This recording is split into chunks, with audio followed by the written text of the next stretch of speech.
సంగారెడ్డి జిల్లా పటాన్ చెరువులోని పాశమైలారం పేలుడు ఘటనలో మృతుల సంఖ్య 8కి చేరుకుంది. స్పాట్లో 6 చనిపోగా హాస్పిటల్లో మరో 2 చనిపోయారని చెప్పారు ఐజీ సత్యనారాయణ. ప్రమాదంలో చాలా మంది కార్మికులకు గాయాలయ్యాయి. వీరికి హాస్పిటల్లో ట్రీట్మెంట్ చేయిస్తున్నామని తెలిపారు. ఇక విచారం వ్యక్తం చేశారు సీఎం రేవంత్ రెడ్డి. ప్రమాదంలో చిక్కుకున్న కార్మికులను కాపాడేందుకు అవసరమైన అన్ని చర్యలు తీసుకోవాలని అధికారులను ఆదేశించారు. క్షతగాత్రులకు మెరుగైన వైద్యం అందించాలని ఆదేశించారు. శ్రీగాచి కెమికల్స్ ఫ్యాక్టరీలో రియాక్టర్ పేలి 8 మంది కార్మికులు మృతి చెందారు. 26 మంది కార్మికులు గాయపడ్డారు. స్పాట్లో 6 చనిపోగా 2 చికిత్స పొందుతూ ప్రాణాలు కోల్పోయారు. పాశమైలారం ఫ్యాక్టరీలో రియాక్టర్ పేలిన ఘటనలో 8 మంది కార్మికులు చనిపోయిన ఘటనపై దిగ్భ్రాంతి వ్యక్తం చేశారు కార్మిక శాఖ మంత్రి వివేక్ వెంకటస్వామి. ఘటనలో గాయపడిన కార్మికులకు మెరుగైన వైద్యం అందించాలని ఆదేశించారు. ఘటనా స్థలాన్ని పరిశీలించి ప్రమాదం జరిగిన తీరును అడిగి తెలుసుకున్నారు. ఫ్యాక్టరీ నిర్వాహకులు సహాయక చర్యలు పర్యవేక్షిస్తున్న అధికారులతో రివ్యూ చేస్తున్నారు మంత్రి వివేక్. పాశమైలారం ఫ్యాక్టరీలో రియాక్టర్ పేలిన ఘటనలో 8 మంది కార్మికులు చనిపోయిన ఘటనపై దిగ్భ్రాంతి వ్యక్తం చేశారు కార్మిక శాఖ మంత్రి వివేక్ వెంకటస్వామి. ఘటనలో గాయపడిన కార్మికులకు మెరుగైన వైద్యం అందించాలని ఆదేశించారు. ఘటనా స్థలాన్ని పరిశీలించి ప్రమాదం జరిగిన తీరును అడిగి తెలుసుకున్నారు. ఫ్యాక్టరీ నిర్వాహకులు సహాయక చర్యలు పర్యవేక్షిస్తున్న అధికారులతో రివ్యూ చేస్తున్నారు మంత్రి వివేక్. ఇక ఘటనా స్థలం నుంచి మరిన్ని డీటెయిల్స్ మా ప్రతినిధి సదానందన్ లైవ్ లో అందిస్తారు. సదానందన్, చెప్పండి, అక్కడ సిచ్యువేషన్ ఏ విధంగా ఉంది?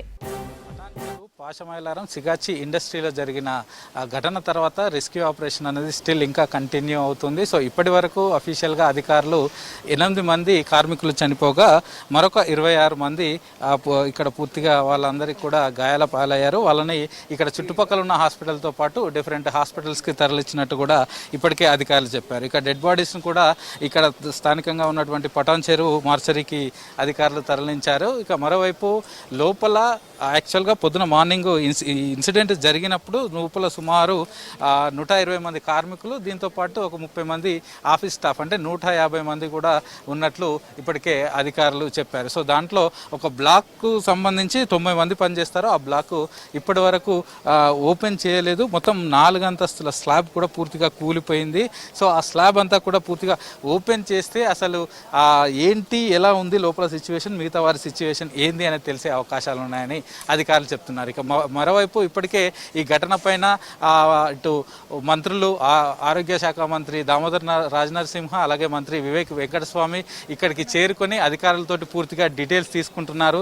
సంగారెడ్డి ఎస్పీ అలాగే కలెక్టర్ వీళ్ళిద్దరి దగ్గర నుంచి కూడా అసలు ఘటన ఎలా జరిగింది, ఏ టైంకి జరిగింది, ఘటన జరిగినప్పుడు లోపల ఎంతమంది ఉన్నారు, అసలు ఘటన జరగడానికి గల కారణాలు ఏంటి అనే అన్ని వివరాలను మంత్రి వివేక్ వెంకటస్వామి అలాగే ఆరోగ్య శాఖ మంత్రి దామోదర్ రాజనరసింహ ఇద్దరు కూడా ఇక్కడే ఉండి పూర్తి వివరాలు అధికారుల నుంచి తెలుసుకుంటున్నారు. సో ఈ ఘటన జరిగిన తర్వాత వాళ్ళకు ట్రీట్మెంట్ ఎలా జరుగుతుంది అనే వివరాలను కూడా ఇటు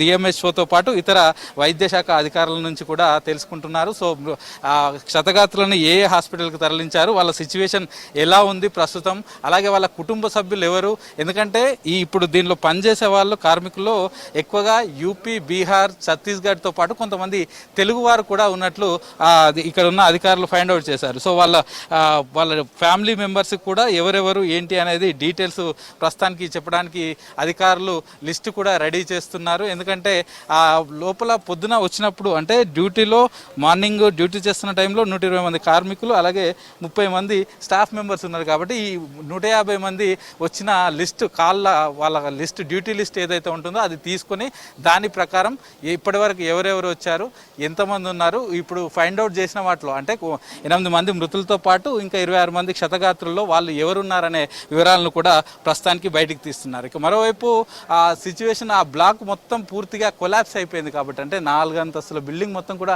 కొలాప్స్ అయిపోయింది కాబట్టి దాంట్లోకి లోపలికి వెళ్ళే సిచ్యువేషన్ లేదు. సో అందులో ఇంకా స్టిల్ మంటలు వస్తున్నాయని అధికారులు చెప్తున్నారు. సో వాటన్నిటిని ఆర్పే ప్రయత్నం చేస్తున్నారు. ఒకవైపు ఇప్పటి వరకు సుమారు 30కి పైగా ఫైర్ ఇంజన్లు వచ్చాయి. సో వాటన్నిటితోటి ప్రస్తుతానికి మంటలార్పే పని పనిచేస్తున్నారు. సో పూర్తిగా ఆ బ్లాక్లో మంటలు అనేటివి పూర్తిగా తొలగిపోతే అప్పుడు అందులోకి వెళ్ళి రెస్క్యూ ఆపరేషన్ కంటిన్యూ చేయొచ్చని అధికారులు చెప్తున్నారు. ఒకవైపు DRF, NDRF, SDRF, HYDRAA, fire fighters ఇట్లా అన్ని డిపార్ట్మెంట్స్కి సంబంధించిన వాళ్ళంతా కూడా ఆ లోపలికి వెళ్ళి అక్కడ ప్రస్తుతానికి రెస్క్యూ ఆపరేషన్ అయితే కంటిన్యూ చేస్తున్నారు. మరోవైపు లోపల బ్లాక్లోకి వెళ్ళి చూసే పరిస్థితి లేదు కాబట్టి ఇటు పోలీసులు ఇప్పటికే డ్రోన్ తీసుకొచ్చి డ్రోన్ కెమెరా ద్వారా ఆ డ్రోన్ కెమెరాను ఆ ఇన్సిడెంట్ జరిగిన చుట్టూ కూడా ఫ్లై చేసుకుంటూ, ఎందుకంటే లోపలికి వెళ్ళే సిచ్యువేషన్ లేదు కాబట్టి ఆ డ్రోన్ కెమెరాను చుట్టూ పంపించి అసలు లోపల సిచ్యువేషన్ ఎలా ఉంది ఏంటి అంటే ఇప్పుడు మనం రెస్క్యూ చేయడానికి లోపలికి వెళ్ళొచ్చా, ఎక్కడెక్కడ మంటలు వస్తున్నాయి, ఎక్కడెక్కడ స్మోక్ వస్తుంది, సో ఎక్కడ ఎలాంటి సిచ్యువేషన్ ఉంది, ఎక్కడ పూర్తిగా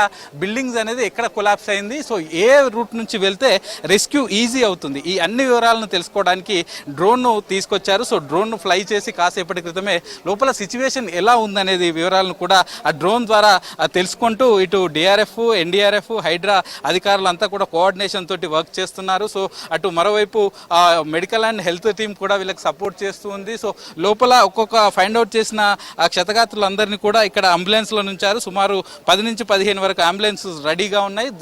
క్షతగాత్రులందరినీ కూడా ఇక్కడ ముందుగా ఇక్కడ నుంచి వాళ్ళని తీసిన వరకే మొదటగా దగ్గరగా ఉన్నటువంటి అక్కడ హాస్పిటల్స్లోకి చూపిస్తున్నారు. ఆ తర్వాత వాళ్ళకి అవసరమైతే ఆ మల్టీ స్పెషాలిటీ హాస్పిటల్ కూడా తరలిస్తామని అధికారులు చెప్తున్నారు.